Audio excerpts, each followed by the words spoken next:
And there you see the Potter shipyard, the world's biggest shipyard, after the second. 안녕하십니까. 도시재생 읽어주는 오빠, 도시재생의 아이돌 최강훈입니다. 뿅! 도시재생 읽어주는 오빠, 오늘은 경남 창원에 와 있습니다. 경남 그 국제컨프런스에 와 있는데요. 지금 6층에서 열리고 있는데 진짜 사람이 너무 많아서 진짜 앉을 자리가 없어요. 뭐 설 자리도 없을 정도로 굉장히 많은 사람들이 참여해 주시고 있으시고 지금 강연을 계속 진행 중에 있습니다. 그래서 지금 여기 창원컨벤션센터에 위치되어 있는 공간에서 여러분들께 그 현장의 모습 가장 빨리 전해드리기 위해서 이렇게 영상 찍고 있습니다. 그럼 영상 한번 보러 가실게요.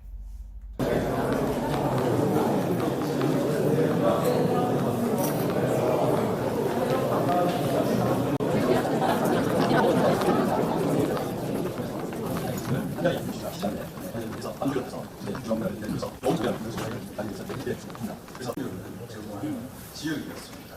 그런데 최근에 기술과 또 산업구조의 재편으로 인하여 택한 어려움을 겪고 있는 중입니다. 이런 시점에 지속가능한 혁신 전환 전략 마련을 위한 올해는 좀 경작시랑 좀 친하게 지내면서 경남 경제도 좀 활력이 있는 그런 한 해가 되었으면 하는 바람을 먼저 여러분께 먼저 올려봅니다. And there you see the Potter shipyard, the world's biggest shipyard after the Second World War, very efficient one. And at this time, this picture is from the 1975, around that. Then we had 265,000 people living in the city. You could see two ships laying here. This was a future project. They were very difficult to sell these ships. They cost about, how much is it in dollars? $120 million each. They are LNG tankers, but they were 15 years before they were used. So at that time that was an economic disaster, of course, but today they are working very well. And at that time, of course, we were very proud of the history of our city. But let's move to another 15 years later. Here you can see the same area, 1 million square meters brownfield area. You can see the crane of tears, the world's biggest shipyard crane that is in Ulsan today. We used it in 14 years. Ulsan has used it in 14 years, and I know that they have some problems now. Here you have the world's biggest dry dock, 450 meters long, 70 meters, which could build 1 million tons ships in there. But as you can see, things has happened here. In a period of 5 years, we lost 28,000 jobs in the city. Every 4 jobs went away in a period of 5 years. We went from full employment 1990 till 22% unemployment 1995. And that, of course, was a disaster for the city.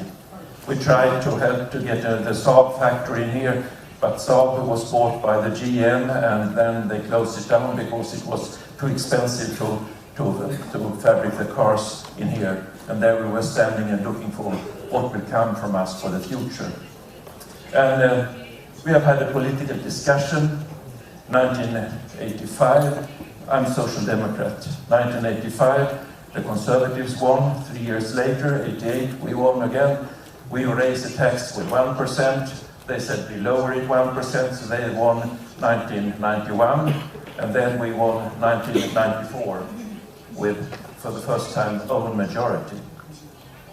And an economic crisis, high unemployment rate, and no vision for the future.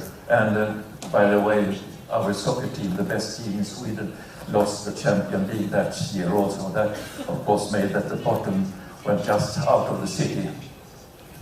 But what to do when you have a crisis like that, and what way shall you handle it? For us, it was a discussion that if you're looking upon the future, you can't plan a city for a period of 4 years when you have the next elections. No company will come there if they think that there will be a total change in the city after 4 years. So we must have a way to stabilize the situation. And when you have a situation where you can't find the future having new companies coming there, because what has happened during, we had all these political discussion of 1% higher or lower tax. At the same time, the Soviet Union imploded. The Berlin Wall and the Iron Curtain was taken down. And as a fact of that, of course, the labor force in the eastern part of Europe was suddenly possible for the companies from the western part of Europe. 15% of the salaries, and maybe 60-70% of the efficiency, and lots of the companies, of course, moved there because that was economically sound for them to do like that. So the traditional industrial path was closed from my point of view, and we must find a new paradigm for the city. And we have another issue here also. Here you can see where Malmö is located, and Copenhagen on the other side. By the way, here we have 2 nuclear plants owned by the city. 8 kilometers away from Malmö, no problem, but Copenhagen thought it was a problem, especially after 3 Mile Island and after Chernobyl, and there was a discussion, shall we have nuclear plants so close to the city, and especially a capital city like Copenhagen. So we had some tensions between Malmö and Copenhagen at that time. And the 1st of January 1905, Sweden became a member of the European Union. And that, of course, changed. Now we have the eastern part of Europe coming in to the western part, and Sweden became a part of the European Union. That, of course, created possibilities for us. That was a complete change of the context that the city had. So we don't look upon ourselves as the 3rd biggest city in Sweden. We are, in fact, a part of the most densely populated area in the Nordic countries. If we can foresee that we have a national border, and European Union is about not having the feeling of the national borders. So there lies the possibilities for us to make a change. But, and there is always a but, we had a wonderful conference in Rio, 1992, a conference about environment and development. And that conference was a success story, in fact. And on that conference, there was a girl that was very important.